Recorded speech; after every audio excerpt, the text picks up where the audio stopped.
Where we come from does not define who we are. Know that you are more than enough. To model kindness and respect. Good morning, friends. Welcome to Cameron's Morning Thoughts. Today I would like to reflect upon a topic related to bullying. And many of us may have come across bullying in sports. But today I really want to reflect on a more specific issue where adults bully children in sports. Something that should never happen, but sadly enough it does. So imagine a game of golf and you have young children playing with adults in the game of sport, whichever sport that may be.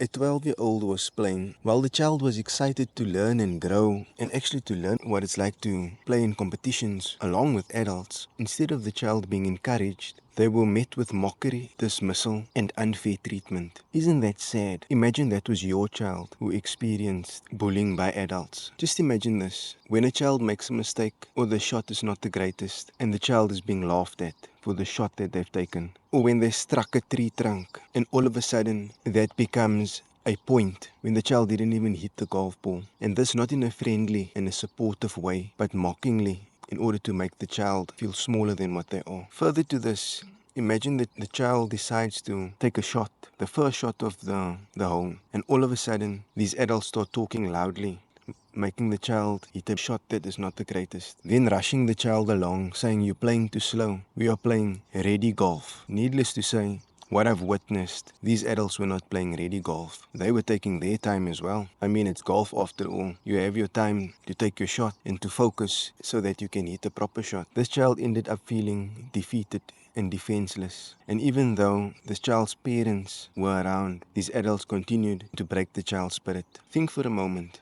As adults, we are mature. We know what we're doing. We are not ignorant to these things. However, we need to learn to support our kids in whatever country we are, whatever places we may find ourselves. Kids are our future. We never know, that kid may be the president of tomorrow. So let us support our kids. Just imagine, when adults does that to children, what are they actually doing to the children? When you mock or break down a child's spirit, that can have long-lasting impact on a young life. For us as adults, we may be able to take bullying, and we have the resources built within us over time and the resilience to know how to deal with it. But for the child, that becomes complex, and now I have to teach the child what is bullying and how to navigate the world of bullying. It's rather an odd situation for parents and other adults who support children to be able to do that. Just imagine the psychological effects of bullying on a child. The child can feel humiliated and discouraged and may never want to play that sport again. The child can start doubting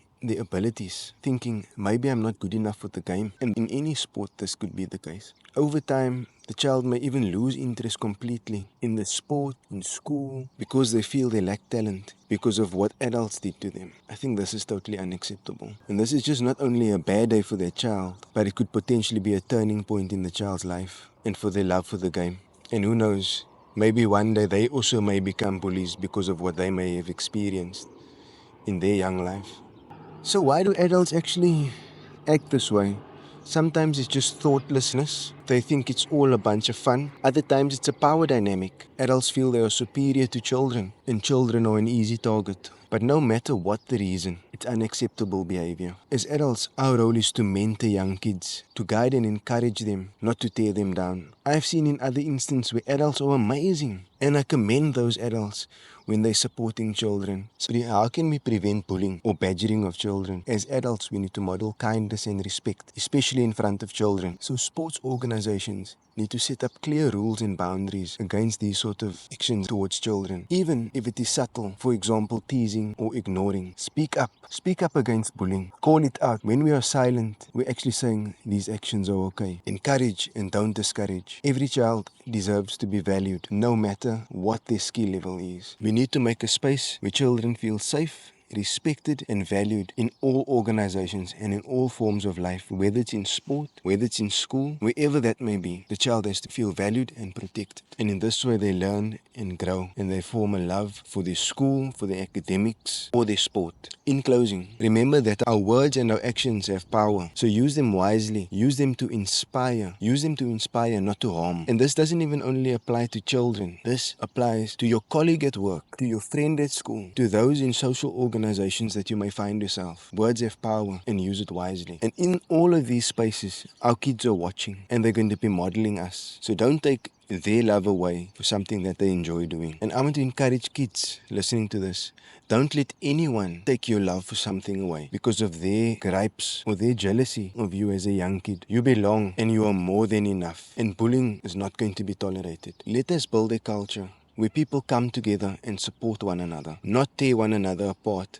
Our world is already filled with people tearing one another apart, breaking one another down. Perhaps it's because of skin color, perhaps it's because of an accent, perhaps it's because of where we come from. But I think we are human beings. We are all the same, regardless of the places and spaces that we come from. Some of us may just be lucky to be born in a country that is economically better than another, but that economics of that country may have come from the exploitation of another country. So bear in mind, where we come from does not define who we are. So if you are someone that have experienced something like this, place your comment. Let us hear what you have to say. And be encouraged. Kids, you can do this. You got it. And know that you are more than enough. You are valued in society. As much as we as adults breathe the air, so do you. You deserve to be treated with much respect from adults and other kids and others around you. And let us learn from one another and encourage our kids to become victorious in all places and spaces. Thank you so much for watching, and may we encourage one another to do likewise. Thank you so much for watching. Bye-bye.